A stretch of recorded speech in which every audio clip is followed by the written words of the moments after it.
On va retrouver donc Dolores Mazzola tout de suite.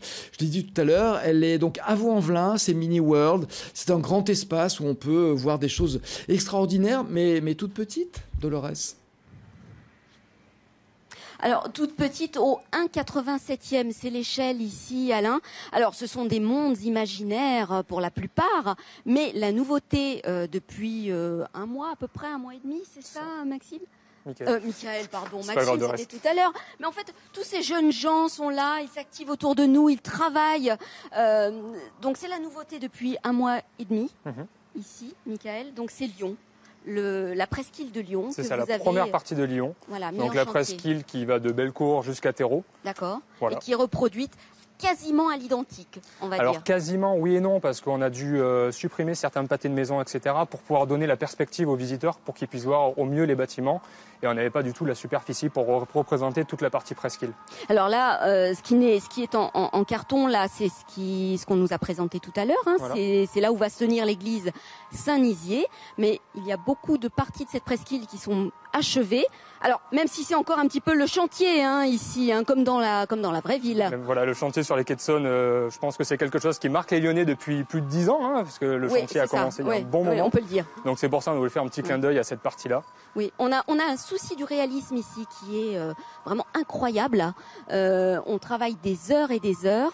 On a 35 000 personnages, nous disait Richard tout à l'heure. Oui. Alors vous êtes ingénieur, vous n'êtes pas créateur de monde. Pas du tout, moi je ne suis pas du tout artistique, je m'occupe plus de la partie technique. Voilà, c'est ça. Vous vous occupez un petit peu de la lumière, on va dire. Alors, on va dire la mise en lumière des mondes, la partie vidéoprojection, son, voilà. On va dire tout ce qui entoure les mondes et englobe les mondes sur la partie technique. Tout ce qui nous permet, avec cet esprit son et lumière, de nous immerger, de nous couper du monde, voilà, du monde réel. Tout à fait. Combien de LED pour petits chiffres comme ça à retenir ? Bien 50 000 et en pleine croissance du coup avec la construction de Lyon. Oui, mais j'allais vous dire, c'est une facture électrique incroyable, mais non. Pas tant que ça, puisque comme c'est des LED, ça consomme très peu d'énergie et on a quand même pas mal de puissance pour éclairer les bâtiments. Alors on veille au moindre détail, hein, les arbres, il y a des scénettes. On disait c'est facétieux. Là, je vois sur le marché du quai Saint-Antoine, il y a des poireaux géants. C'est le marché bio. Voilà, c'est ça. En fait, la consigne qu'on donne à nos créateurs de monde, c'est lorsqu'ils posent un personnage, c'est d'imaginer en fait quelle pourrait être la vie de ce personnage-là. Quel est son rôle, comment il s'appelle, qu'est-ce qu'il fait là, pourquoi il est là et quel est son rôle dans la vie en fait. Tout simplement. Le rendre réel. Voilà, c'est ça. Alors, ici, les bus circulent, les trains circulent aussi, pas de grève, c'est un monde utopique et magique. On a la place Bellecour. Là, on a le théâtre des Célestins, c'est ça? Alors, tout à fait. Vous avez l'arrière du théâtre des Célestins qu'on a souhaité représenter. Et vous pouvez également voir la face avant du théâtre des Célestins, en fait, en vous positionnant de l'autre côté de la maquette, avec la Fête des Lumières. D'accord. Alors, cette Fête des Lumières, justement, vous avez travaillé aussi à la rendre réelle. Comment on passe de l'échelle taille urbaine, taille réelle, à 1,87? Alors, le travail se fait d'abord en amont, c'est-à-dire que les maquettistes doivent reproduire au plus juste le bâtiment.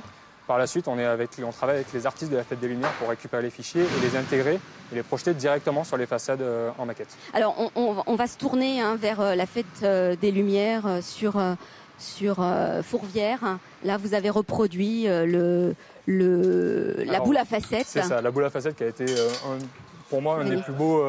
une des plus belles réalisations de la Fête des Lumières. Ouais. Et également, on a pu récupérer le dernier spectacle sur Saint-Jean aussi de l'année dernière. D'accord, qui commence à s'illuminer là. C'est ça. Hein, et vous avez réussi à le reproduire pour le rendre lisible. Tout à fait, voilà. Voilà, on va admirer un petit peu cette maquette illuminée. Regardez le spectacle. Et on va s'arrêter là, Michael. Super. Merci de nous avoir fait rêver de petites minutes. Voilà Alain, à tout de suite. À tout de suite, encore un dernier rendez-vous. C'est très beau, on restera avec vous pendant des heures, mais malheureusement l'émission a une fin.